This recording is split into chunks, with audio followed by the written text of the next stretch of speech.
ભલે ગમે તેમ થઈ જાય પણ ગુરુ પૂનમના દિવસે ગુરુને યાદ કરીને એક ગુપ્ત શાક ખાઈ લેજો. તમારી 7 પેઢી બેઠા બેઠા ખાશે.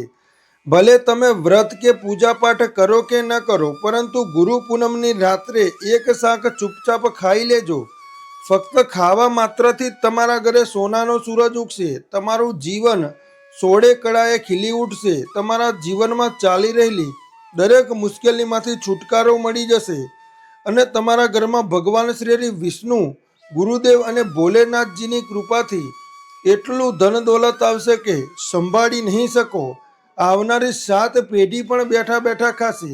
પિતૃદોષ, રાહુ દોષ, કાલસર્પ દોષ, બધા દોષ દૂર થઈ જશે. ભક્તો, 29 જુલાઈ બુધવારનો દિવસ ખૂબ જ પવિત્ર દિવસ છે. ભક્તો, આ ગુરુ પૂર્ણિમાનું વ્રત ભગવાન વિષ્ણુ અને માતા લક્ષ્મીની કૃપા તથા ગુરુની પ્રાપ્તિ અને ધન સમૃદ્ધિની પ્રાપ્તિ માટે રાખવામાં આવે છે. વ્રત દરમિયાન જે પણ ભાઈઓ બહેનો આ ગુપ્ત વસ્તુ ખાઈ લે છે તો જીવનના તમામ કષ્ટ અને દુઃખ સમાપ્ત થઈ જાય છે અને અપાર ધનની પ્રાપ્તિ થાય છે. ભક્તો, 29 જુલાઈ ગુરુ પૂર્ણિમાનો આ દિવસ ખૂબ જ ખાસ માનવામાં આવી રહ્યો છે, કારણ કે આ વખતની અષાઢી પૂર્ણિમા બુધવારના અત્યંત શુભ દિવસે આવી રહી છે. આ દિવસે સ્નાન અને દાન કરવાની અનંત પુણ્યની પ્રાપ્તિ થાય છે. વ્યક્તિના તમામ પાપ નષ્ટ થઈ જાય છે અને મોક્ષની પ્રાપ્તિ થાય છે. ખાસ કરીને એવા લોકો જેમને સંતાન સુખ, વૈવાહિક સુખ કે ધન સંપત્તિની ઈચ્છા હોય, તેમના માટે આ વ્રત ખૂબ જ લાભકારી છે.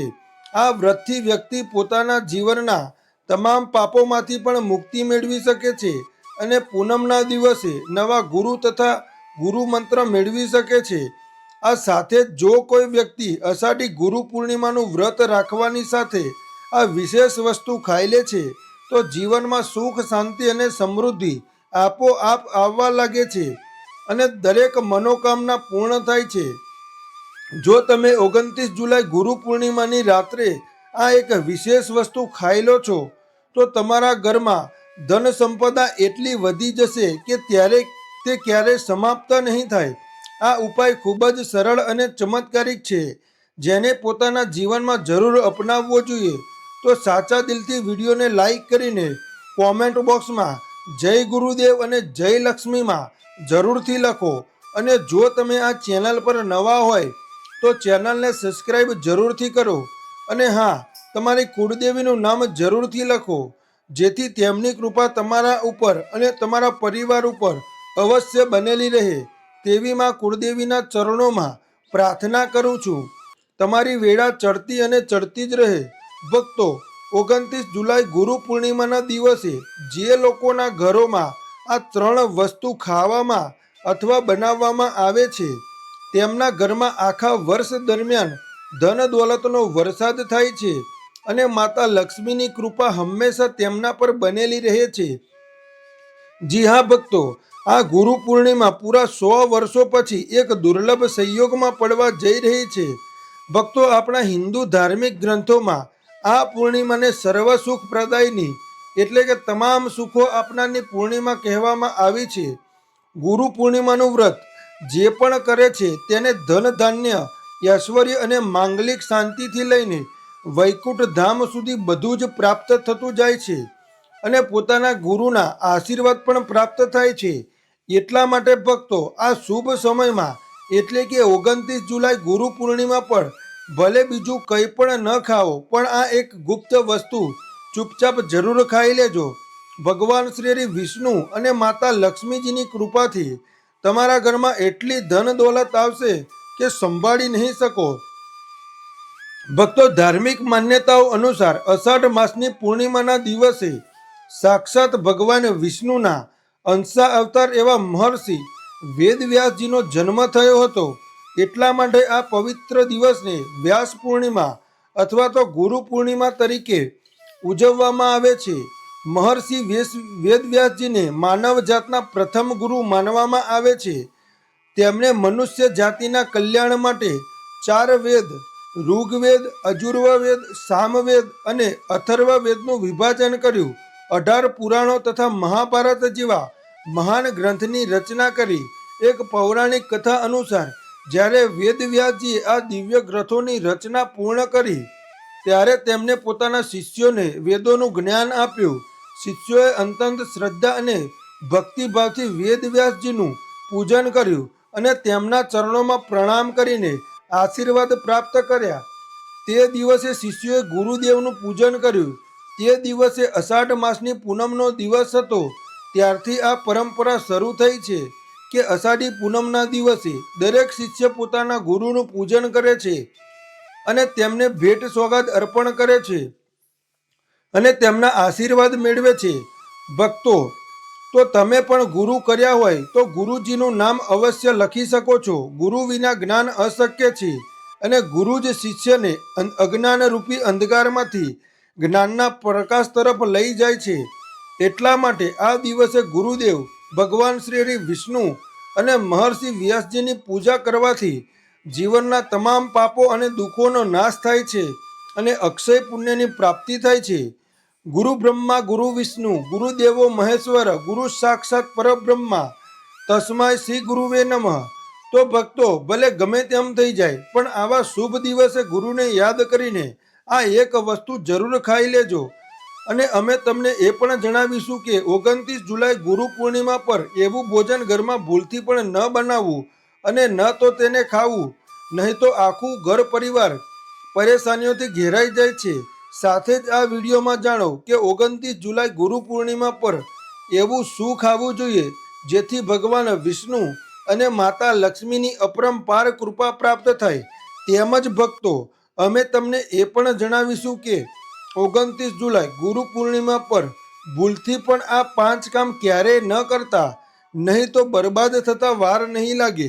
કારણ કે ગુરુ પૂર્ણિમાના આ દિવસ વિશેષ રૂપે વ્રત, ઉપવાસ અને ધ્યાન સાધના માટે યોગ્ય માનવામાં આવે છે. એટલા માટે આ દિવસે તમારે આ 5 કામ ક્યારેય ન કરવા જોઈએ. જે પણ વ્યક્તિ આ દિવસે આ 5 કામ કરે છે તેની જિંદગી બરબાદ થઈ જાય છે, તેના ઘરમાં કંગાળી છવાઈ જાય છે અને જે ઘરમાં પણ આ કાર્ય થાય છે માતા લક્ષ્મી એવા ઘરમાંથી હંમેશા માટે જતા રહે છે.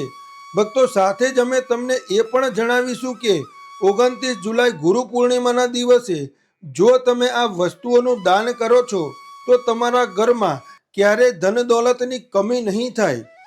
હંમેશા રૂપિયો પૈસો તમારા ઘરમાં આવતો રહેશે. ધન પ્રાપ્તિના તમામ રસ્તા ખુલી જશે. પરંતુ એક વાત ધ્યાનમાં રાખો, વિડીયોને ક્યારેય અડધો અધૂરો ન છોડો. ઘણા લોકો વિડીયોને કાપીને જુએ છે અને પછી કહે છે કે ગુરુજી, અમને સફળતા કેમ નથી મળી રહી?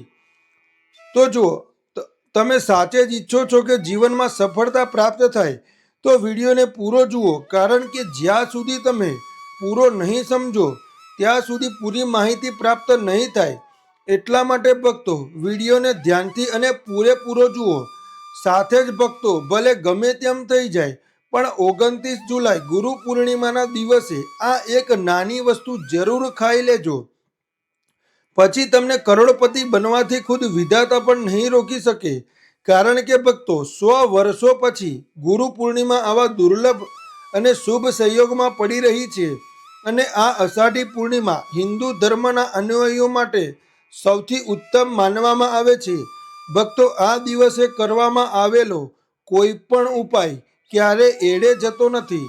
મતલબ કે જે પણ તમે આ દિવસે કરો છો તે હંમેશા ફળદાયી જ નીવડે છે. અને ભક્તો, ગુરુ પૂર્ણિમા આખા વર્ષમાં ફક્ત ને ફક્ત એક જ વાર આવે છે.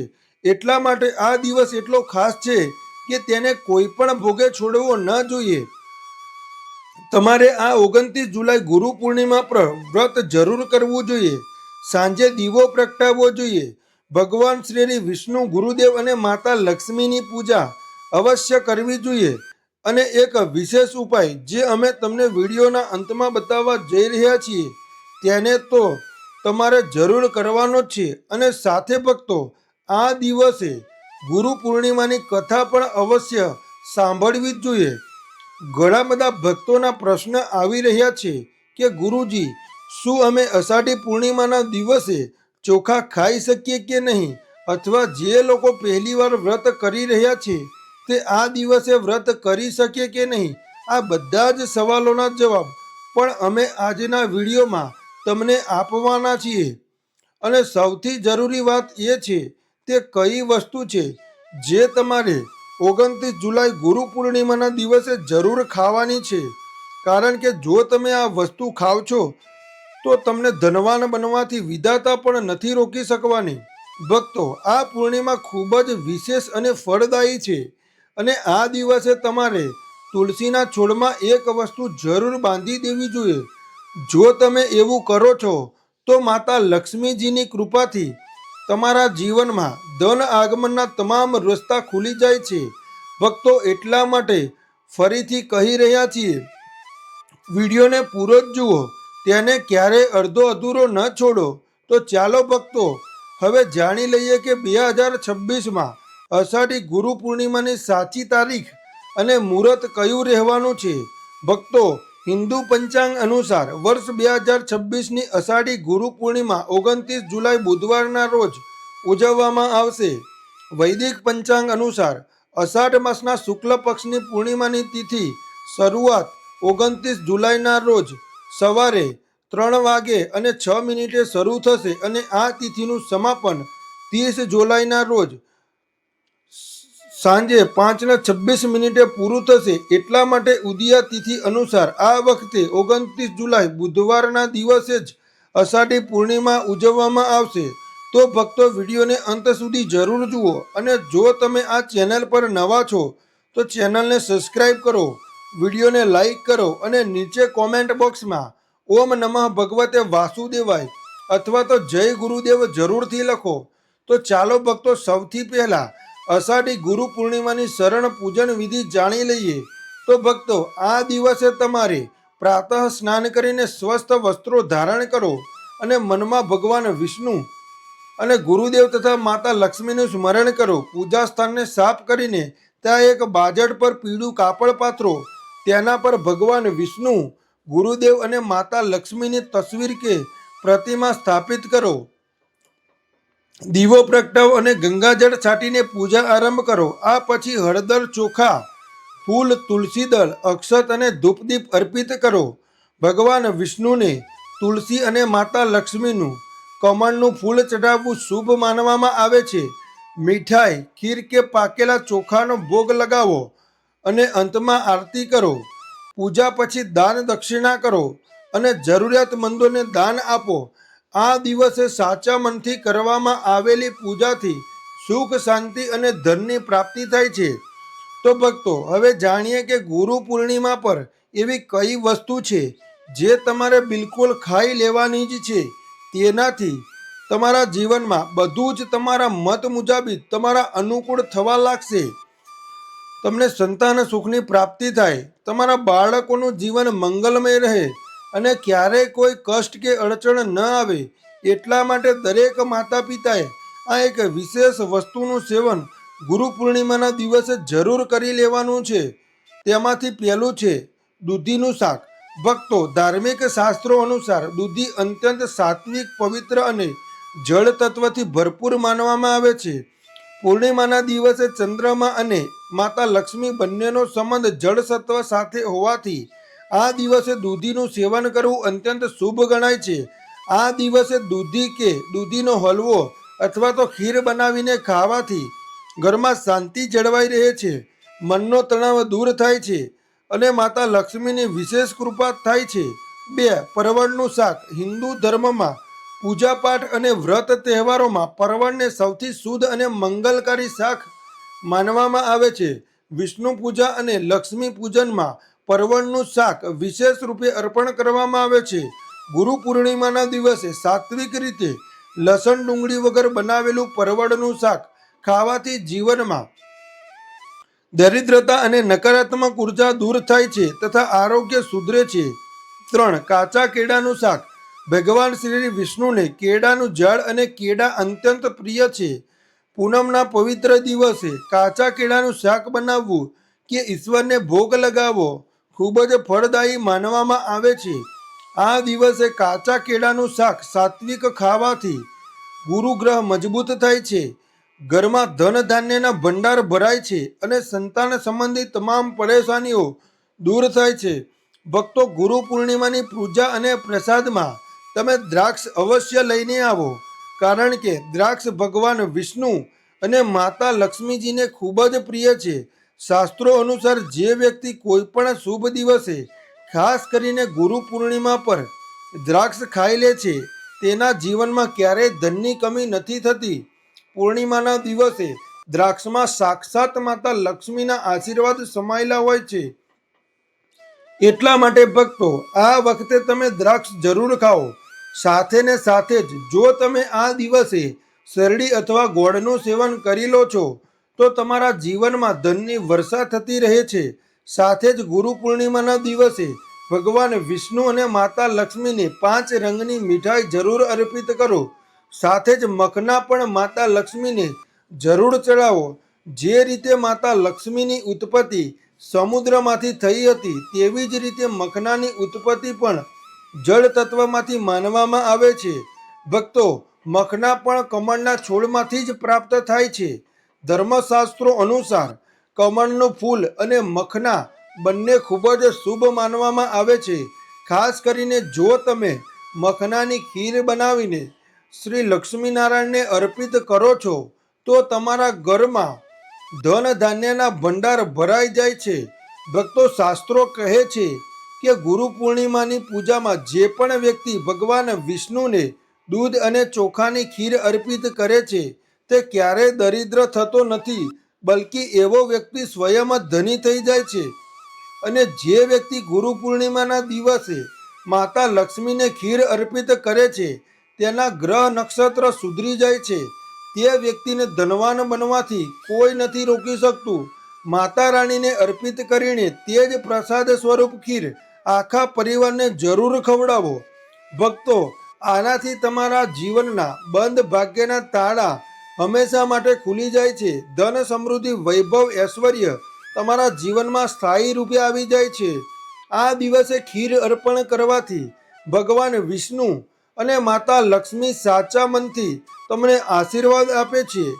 આની સાથે જ ગુરુ પૂર્ણિમા પર રીંગણાનું શાક બિલકુલ ન બનાવો અને તેને ન ખાઓ, કારણ કે શાસ્ત્રો અનુસાર આ ઘોર પાપ માનવામાં આવે છે. સાથે જ ગુરુ પૂર્ણિમા પર ખાટી વસ્તુઓ બિલકુલ ન ખાઓ, કારણ કે એવું કરવાથી માતા લક્ષ્મી નારાજ થઈ જાય છે. ભક્તો, ગુરુ પૂર્ણિમાના દિવસે ડબ્બાબંધ લસ્સી કે જ્યુસ પીવાથી બચવું જોઈએ. તેમાં કેમિકલ્સ ભરેલા હોય છે જે તમારા વ્રતને તોડી શકે છે. જ્યારે પણ તમે ફળોનો રસ પીવો છો તો તેમાં ના તો મીઠું નાખો કે ના તો બરફ નાખો, કારણ કે આનાથી વ્રત તૂટી શકે છે. વગર કોઈ પણ ભેળસેળવાળો સાદો ફળનો રસ પીવો ત્યારે જ તમારું વ્રત પૂર્ણ અને સફળ થાય છે. ભક્તો, હવે જાણીએ તે વસ્તુઓ વિશે જેમને ગુરુ પૂર્ણિમાના દિવસે ન બનાવવી જોઈએ, નહીં તો આખું ઘર પરિવાર બરબાદ થઈ શકે છે અને ભગવાન વિષ્ણુ તથા માતા લક્ષ્મીનો ક્રોધનો સામનો કરવો પડી શકે છે. શાસ્ત્રો સ્પષ્ટ કહે છે કે ગુરુ પૂર્ણિમાના દિવસે લસણ ડુંગળીવાળું ભોજન ક્યારેય ન બનાવવું જોઈએ અને તેને ન ખાવું જોઈએ, કારણ કે આ દિવસે ભગવાન વિષ્ણુ અને માતા લક્ષ્મીની પૂજા થાય છે. અને આ વખતની ગુરુ પૂર્ણિમા પર અનેક પ્રકારના શુભ માંગલિક યોગ બની રહ્યા છે. એટલા માટે જે ભક્તો આ દિવસે લસણ ડુંગળીનું સેવન કરે છે તેમના ઘરમાં રાહુ કેતુનો વાસ થઈ જાય છે અને ભગવાન શનિ નારાજ થઈ જાય છે. અને જ્યાં રાહુ કેતુનો વાસ હોય છે ત્યાં માતા લક્ષ્મી અને શ્રીહરિ વિષ્ણુની કૃપા પ્રાપ્ત નથી થતી. સાથે જ આ દિવસે તમારે સાદા ચોખા પણ બિલકુલ નથી ખાવાના. જ્યારે ભગવાનને ખીરનો ભોગ લગાવવામાં આવે છે તો તેમાં સાબુદાણાની ખીર અથવા મખનાની ખીર જરૂર બનાવો અને અર્પિત કરો. પરંતુ સાધારણ દિવસોમાં ચોખા, લસણ અને ડુંગળીનું સેવન થઈ શકે છે, પણ ગુરુ પૂર્ણિમાના દિવસે તેનાથી દૂર જ રહેવું જોઈએ. મોટા અને નાના બાળકો પણ ભૂલ કરી શકે છે, કારણ કે બજારની ડબ્બાબંધ વસ્તુઓ, ચિપ્સ, કુરકુરેમાં પણ લસણ ડુંગળી મળી જાય છે. તો આ દિવસથી પૂર્ણ રૂપે બચવું જોઈએ શ્રેષ્ઠ છે. કારણ કે ભક્તો જરા વિચાર કરો, શું તમે આ વિશેષ દિવસ પર રાહુ કેતુને તમારા ઘરમાં બોલાવશો કે શ્રીહરિ વિષ્ણુ અને માતા લક્ષ્મીને? તો જાણી જોઈને પોતાના ઘરને બરબાદ ન કરો. ધર્મશાસ્ત્રોમાં કહેવામાં આવ્યું છે કે ભગવાન વિષ્ણુની કૃપા મેળવવા માટે આ દિવસે પીળા રંગની વસ્તુ જરૂર બનાવો, જેમ કે કઢી પકોડા, પીળો હલવો, પીળી ખીર વગેરે. કારણ કે આ દિવસે પીળો રંગ સુવર્ણનું પ્રતીક માનવામાં આવ્યો છે, જે ધન, વૈભવ અને સૌભાગ્યનું સૂચક છે. ભક્તો, આ દિવસે પોતાના વડીલોને, માતા પિતાના, પોતાના ગુરુના ચરણ જરૂર સ્પર્શ કરો. તેમના આશીર્વાદ લેવા ખૂબ જ શુભ અને ફળદાયી હોય છે. અને ધ્યાન રાખો, સ્ત્રીનું બિલકુલ અપમાન ન કરો, કારણ કે મા લક્ષ્મી ખુદ સ્ત્રી સ્વરૂપ હોય છે. તેમનું અપમાન સીધું લક્ષ્મી માતાનું અપમાન છે. કોઈની બુરાઈ કે ચાડી ચુગલી ન કરો. આ દિવસ શાંતિ અને ભક્તિનો હોય છે. અને એક ખૂબ જરૂરી વાત, જો આ દિવસે કોઈ ભિક્ષુક, સંત કે કન્યા તમારા દ્વાર પર કંઈ માગવા આવે તો તેને ખાલી હાથે બિલકુલ પાછા ન કાઢો. કારણ કે શાસ્ત્રો અનુસાર આ દિવસે માતા લક્ષ્મી સ્વયં ધરતી પર ભ્રમણ કરે છે અને કોઈ પણ રૂપમાં તમારા દરવાજા સુધી આવી શકે છે. ખાસ કરીને કન્યાઓને મીઠાઈ જરૂર ખવડાવો, કારણ કે માતા લક્ષ્મી કન્યા રૂપમાં અત્યંત પ્રસન્ન થાય છે. જો તમે કન્યાનું અપમાન કરો છો તો લક્ષ્મી નારાયણજીના કોપનો સામનો કરવો પડી શકે છે. ભક્તો, આગળની જાણકારી આપતા પહેલા, જો તમે અમારી ચેનલ પર નવા છો તો ચેનલને સબસ્ક્રાઇબ કરીને વિડીયોને એક લાઈક જરૂર કરો. ભક્તો, ગુરુ પૂર્ણિમાનો દિવસ ખૂબ જ ખાસ હોય છે. આ દિવસે જો તમે તુલસી મૈયા સાથે જોડાયેલો એક વિશેષ ઉપાય કરી લો છો તો તમારા જીવનમાં સુખ, શાંતિ અને સમૃદ્ધિનું આગમન નિશ્ચિત રૂપે થઈ જાય છે. આજે અમે તમને આ જ ખાસ ઉપાય વિશે બતાવવા જઈ રહ્યા છીએ. શાસ્ત્રોમાં સાફ કહેવાયું છે કે જે ઘરમાં તુલસીનો છોડ હોય છે તે ઘરમાં માતા લક્ષ્મીનો વાસ હોય છે. ત્યાં હંમેશા સુખ અને સમૃદ્ધિ બનેલી રહે છે. પરંતુ તુલસી માતા સાથે જોડાયેલી કેટલીક વાતો અને નિયમો છે જેમને જાણવા અને અપનાવવા ખૂબ જ જરૂરી છે. ભક્તો, જો તમે તમારા પરિવારની ખુશાલી, સમૃદ્ધિ અને સૌભાગ્ય ઈચ્છતા હોય તો આ ગુરુ પૂર્ણિમા પર તુલસી મૈયાને ચૂંદડી જરૂર ચઢાવો. એવું કરવાથી ભગવાન વિષ્ણુ અને માતા લક્ષ્મી બંનેની વિશેષ કૃપા તમારા જીવન પર વરસે છે. પરંતુ ઘણીવાર લોકો જાણતા અજાણતા કેટલીક એવી ભૂલો કરી બેસે છે જેનું પરિણામ તેમને ભોગવવું પડે છે. જેમ કે ઘણા લોકો પોતાના ઘરમાં તુલસીનો છોડ તો લગાવી દે છે, પરંતુ તેમને ક્યારેય ચૂંદડી નથી ઓઢાડતા. યાદ રાખો, તુલસી માતાને ચૂંદડી અર્પણ કરવી એક ખૂબ જ શુભ કાર્ય છે. આનાથી મનોકામનાઓ પૂરી થાય છે. ભક્તો, ધ્યાન રાખો કે તુલસી પાસે ક્યારેય કોઈ અપવિત્ર, અશુદ્ધ વસ્તુઓ ન રાખો. ત્યાં હંમેશા સાફ સફાઈ બનેલી રહેવી જોઈએ. સાથે જ તુલસી પાસે ક્યારેય પણ કડવા શબ્દો ન બોલવા જોઈએ, નહીં તો તુલસી મૈયા નારાજ થઈ જાય છે. હવે જાણો તે ખાસ ઉપાય વિશે જેને ગુરુ પૂર્ણિમા પર કરવો જોઈએ. આ દિવસે બ્રહ્મ મુહૂર્તમાં ઉઠીને તુલસીના છોડમાં એક સિક્કો નવા લાલ કપડામાં લપેટીને દાટી દો. આનાથી તમારા ઘરમાં ધન અને સમૃદ્ધિના દ્વાર ખુલે છે અને દરિદ્રતા ધીમે ધીમે દૂર થવા લાગે છે. કારણ કે તુલસી મૈયાને લક્ષ્મી માતાનું વરદાન પ્રાપ્ત છે, એટલા માટે તેમનો આશીર્વાદ મળે છે. આ સિવાય તુલસી માતાને આ દિવસે થોડું કાચું દૂધ અર્પિત કરો. આનાથી જીવનમાં સૌભાગ્ય બનેલું રહે છે. તો ભક્તો, જો તમને આ જાણકારી ઉપયોગી લાગી હોય તો વિડીયોને લાઈક જરૂર કરો, ચેનલને સબસ્ક્રાઈબ કરો અને કોમેન્ટ બોક્સમાં જય માં લક્ષ્મી, જય શ્રી હરિ વિષ્ણુ અને જય શ્રી ગુરુદેવ જરૂરથી લખો. ભક્તો, રાધે રાધે.